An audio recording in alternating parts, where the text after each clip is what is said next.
Welcome to the React in 10 minute series. और आज module 3 के अंदर हमारा कवर होगा ट्यूटोरियल 3। और ट्यूटोरियल 3 का कॉन्सेप्ट क्या है? आज का एजेंडा हम पढ़ने वाले हैं about custom hooks in React JS. ठीक है, तो हमको देखना है कि रिएक्ट जेएस के अंदर कस्टम हुक्स का क्या कॉन्सेप्ट होता है। इससे पहले हम ऑलरेडी इंट्रो टू हुक्स का कॉन्सेप्ट कवर कर चुके हैं कि हुक्स क्या होते हैं। उसके साथ साथ जैसे यूज स्टेट हुआ, यूज इफेक्ट हुआ, similarly use context state management के लिए, ये सारे हुक्स के बारे में हम ऑलरेडी कवर कर चुके हैं टॉपिक्स के, इनका क्या मतलब होता है, कैसे ये सब काम करते हैं। ठीक है, चलिए, तो ये सब तो थे आपके प्री डिफाइंड हुक्स। और हुक्स क्या होते हैं उसके लिए आप प्रीवियस ट्यूटोरियल्स को गो थ्रू करके देख सकते हैं। ऑब्वियसली हम हर जगह क्या फंक्शनल कंपोनेंट का यूज करेंगे। ठीक, चलिए, तो नेक्स्ट अगर हम देखें तो कस्टम हुक्स क्या होते हैं, जैसे इसके नाम से डिफाइन हो रहा है कि जो भी प्री डिफाइंड हुक्स हैं उनके अलावा हम क्या कर सकते हैं, रिएक्ट जेएस के अंदर अपने कस्टम हुक्स को क्या कर सकते हैं, कस्टमाइज भी कर सकते हैं। मतलब यूजर अपने अकॉर्डिंग, अपने स्पेसिफिक टास्क के अकॉर्डिंग क्या कर सकता है, हुक्स को कस्टमाइज कर सकता है। ठीक है, तो ये सारी चीजें करी जा सकती हैं। उसके अलावा हम बात करें तो सबसे पहले पॉइंट आता है कि कस्टम हुक्स क्या होता है। वही होता है, custom hooks are reusable functions in React that start with the word use. ठीक है, कस्टम हुक्स बेसिकली आपके क्या है, वो है आपके रीयूजेबल फंक्शन। ठीक है, और जो किस कीवर्ड के साथ स्टार्ट होते हैं, यूज के साथ।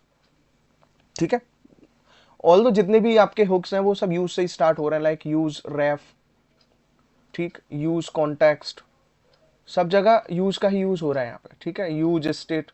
ठीक, तो ये सारी चीजें, तो ये हुआ।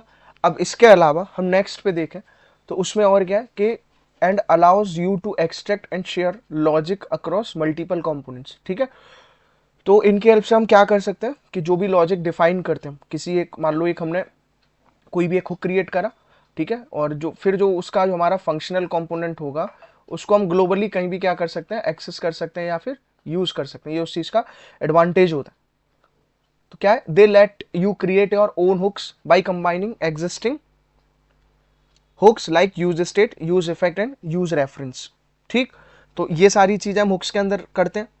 अगर और सिंपल तरीके से हम इसका रियल लाइफ एनालॉजी देखें, ठीक है, अगर हम बात करें इसके रियल लाइफ एनालॉजी की, तो रियल लाइफ एनालॉजी में हम इसको कैसे डिफाइन कर सकते हैं, सीधे सीधे समझ लीजिए कि कस्टम हुक जो है हमारा, कोई भी अगर मान लीजिए हमारा कस्टम हुक है, मान लो हम उसको कंपेयर कर रहे हैं किससे, एक रीयूजेबल किचन टूल के साथ। ठीक है, उसको किससे कंपेयर किया जा रहा है, रीयूजेबल किचन टूल। अब यहाँ पे रीयूजेबल किचन टूल से जो मतलब है वो क्या है कि फॉर एग्जांपल हमको क्या करना होता है, ऑनियन के स्लाइसेस करने होते हैं। ठीक, तो एक तरीका है हम नाइफ का यूज करके हम क्या करेंगे, डेली डेली उसको प्रॉपरली चॉप करेंगे। ठीक है, उसको रिपीटेटिव टाइप से, अब ये क्या हो गया, एक रिपीटेटिव टास्क हो जाएगा इसमें। फॉर एग्जाम्पल ये क्या रिपीटेटिव टास्क, डेली अनियन होगा, उसको नाइफ से हम क्या करेंगे, कट करेंगे। उससे बेहतर एक तरीका और होता है कि रिपीट ना करके हम चॉपर का यूज कर सकते हैं। फॉर एग्जाम्पल जैसे हमारे पास वेजिटेबल चॉपर आता है, ठीक, तो हम चॉपर का यूज करेंगे। तो चॉपर का यूज करने से क्या है कि अनियन बहुत इजीली चॉप हो जाएगा इंस्टेड ऑफ उसको रिपीटेटिव टास्क में परफॉर्म करने के लिए। तो अब सिमिलरली क्या होता है कि उस रिपीटेटिव लॉजिक को अवॉइड करने के लिए क्या किया जाता है, कस्टम हुक्स का यूज किया जाता है पैकेज के अंदर, जिससे उसको क्या करा जाएगा, रीयूजेबल किया जाएगा लॉजिक में। ठीक, तो ये सारी चीजें हुई। अभी हम नेक्स्ट बात करें तो क्यों हमें कस्टम हुक्स की जरूरत पड़ती है। वैसे तो ऑब्वियसली रिपीटेटिव टास्क को अवॉइड करने के लिए हम कस्टम हुक्स का यूज करते हैं।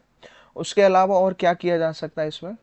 ठीक, तो प्रॉब्लम, जैसे कुछ चैलेंजेस जो हमारे पास होते हैं हम उनके बारे में यहाँ पे बात करेंगे, चैलेंजेस हुए और फिर उनके लिए क्या सॉल्यूशन कस्टम हुक्स के साथ में निकल के आ सकता है। तो repeating same logic in components, ये एक प्रॉब्लम होती है, एक चैलेंज है कोडिंग के अंदर कि कोई सेम लॉजिक के लिए कंपोनेंट के अंदर क्या है कि हम मतलब कंपोनेंट के अंदर क्या है कि सेम लॉजिक को रिपीट किया जा रहा है। फॉर एग्जांपल मान लो आपको दो नंबर को सम करने की ही जरूरत पड़ रही है, तो बार बार अगर उस चीज को ना करके एक फंक्शन के अंदर हम उस चीज को डिफाइन कर देंगे, ठीक है, तो क्या अपना काम बहुत आसान हो जाएगा और उस फंक्शन को हम हर जगह कॉल कर लें या फिर इंपोर्ट कर लें। तो सॉल्यूशन कस्टम हुक से ये write at once in a custom hook, उससे बेहतर है कि उसका एक हुक क्रिएट कर दें और उसको हम अपने कंपोनेंट के अंदर इंपोर्ट कर लें। दूसरा प्रॉब्लम क्या है कि क्लीनर मोर रीडेबल कंपोनेंट्स होता है, उसी पहले पॉइंट से रिलेटेड है, ठीक। और इसमें क्या, move logic out in separate function, इसमें उसको सेपरेट फंक्शन में हम लॉजिक को रख सकते हैं। उसके अलावा और क्या, shared behaviour like form handling, फैचिंग data etcetera. तो इसमें क्या है कि अगर हम कस्टम हुक्स का यूज नहीं करते हैं तो जो बिहेवियर है वो शेयर्ड वे में रहेगा, जैसे फॉर्म हैंडलिंग का कॉन्सेप्ट हुआ, डेटा फैच करने का हुआ, ठीक है। तो ये सब की प्रॉब्लम है। अब कस्टम हुक से क्या हम इस चीज को इनकैप्सुलेट कर सकते हैं, इसको इनकैप्सुलेट किया जा सकता है, ठीक है, इनसाइड अ हुक। तो इन स्पेसिफिक रीजंस के लिए हम हुक्स का यूज करते हैं। नेक्स्ट अगर हम बात करें कि कस्टम हुक्स के बेनिफिट्स क्या होते हैं, तो बेनिफिट्स में क्लियर है कि जैसे क्या क्या बेनिफिट हो सकते हैं। सबसे पहला बेनिफिट तो यही है कि उसमें रीयूजेबिलिटी उसकी इंक्रीज होती है। रीयूजेबिलिटी इंक्रीज होती है, उसका क्या मतलब है, use same logic in multiple components, multiple components के अंदर सेम लॉजिक को हम यूज कर सकते हैं, ठीक है। अगर नहीं करेंगे तो क्या, उससे हमारा कॉम्प्लेक्सिटी इंक्रीज होगा, हमको कई बार जो कोड है वो मल्टीपल टाइम्स वहां पे लिखना पड़ेगा। उसके अलावा क्या, क्लीन कोड होता है, दूसरे में क्या क्लीन कोड है। तो क्लीन कोड में क्या होगा, keeps components focused on UI only, ठीक है। तो कंपोनेंट को यूआई में फोकस किया जाता है सिर्फ। एक और क्या है कि benefit, separation of concerns. Separation of concerns का सीधा मतलब है कि लॉजिक और यूआई का पार्ट सेपरेट हो जाता है, ठीक है। तो उससे आसानी रहती है उस चीज को ट्रैक करने में, उस चीज पे काम करने में। फिर आता है कॉम्पोजिशन फ्रेंडली, ठीक। कॉम्पोजिशन फ्रेंडली होता है, कॉम्पोजिशन फ्रेंडली से मतलब है combine multiple hooks into one, ठीक है। तो मल्टीपल हुक्स को क्या कर सकते हैं, एक सिंगल हुक के अंदर कन्वर्ट किया जा सकता है, ठीक। तो ये सारे एडवांटेजेस हैं हुक्स के। चलिए नेक्स्ट अगर हम बात करें other examples of custom hooks के क्या हो सकता है, तो कस्टम हुक्स में जैसे इससे पहले हमने क्या क्या देखा, जैसे हम यूज स्टेट के बारे में पढ़ते हैं, ठीक, यूज इफेक्ट के बारे में पढ़ते हैं, यूज कॉन्टेक्स्ट के बारे में पढ़ते हैं, ठीक है, ये सब हम देख चुके हैं। इसके अलावा जैसे हम यूज रेफ के बारे में पढ़ते हैं, और भी मल्टीपल हुक्स हैं, ठीक है।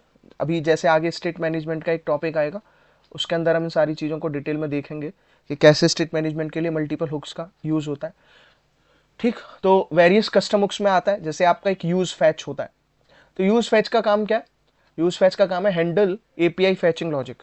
तो जहां पे भी एपीआई को फैच करने की जरूरत पड़ती है वहां पे यूज फैच का यूज करते हैं। फिर आता है यूज फॉर्म।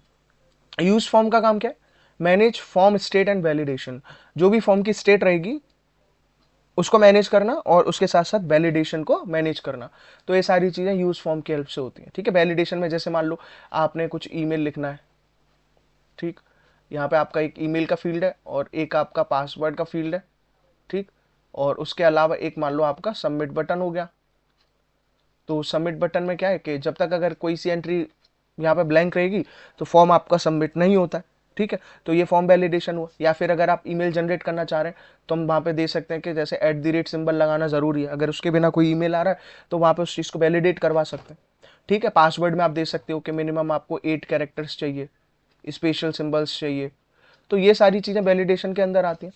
तो ये सारी चीज़ें हम यूज फॉर्म की हेल्प से कर सकते हैं। यूज डिबाउंस, तो डिबाउंस में क्या, फास्ट चेंजिंग वैल्यूज।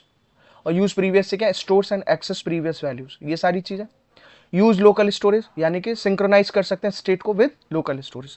तो ये सब जो कॉन्सेप्ट थे आपके वो कस्टम हुक्स के थे। अब आगे बात करें रूल क्या होते हैं कस्टम हुक्स के, ठीक है। कुछ रूल्स हैं जिनको we should keep in our mind. तो पहला रूल है कि always start the name with use. Use के यूज कीवर्ड के साथ ही कीवर्ड के साथ ही नेम को स्टार्ट करना है। You can use other hooks inside, like किसी कस्टम हुक के अंदर आप यूज स्टेट और यूज इफेक्ट को भी यूज कर सकते हैं। और क्या होता है, फॉलो रूल्स ऑफ हुक्स, जिसमें क्या आता है, पहला है कि only call hooks at the top level. Top level पे हुक को कॉल किया जाएगा स्टार्टिंग में ही। और दूसरा क्या है, only call hooks inside function components और अदर हुक्स। जो ये जो कस्टम हुक्स हैं वो किसी अदर हुक के या फिर किसी फंक्शन के ही इनसाइड उसको हम कॉल करेंगे, ठीक है।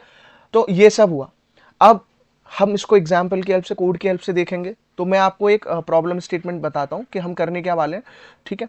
और वो हम फिर देखते हैं कि कैसे हुक्स को, कस्टम हुक्स को इंप्लीमेंट किया जा सकता है। देखिए तो प्रॉब्लम क्या है, हम क्या बनाना चाह रहे हैं, यहाँ पे हम क्या करेंगे, देखो हम एक कस्टम हुक क्रिएट करेंगे जो विंडो विड्थ को ट्रैक करेगा। वो क्या करेगा, आपके विंडो विड्थ को ट्रैक करेगा।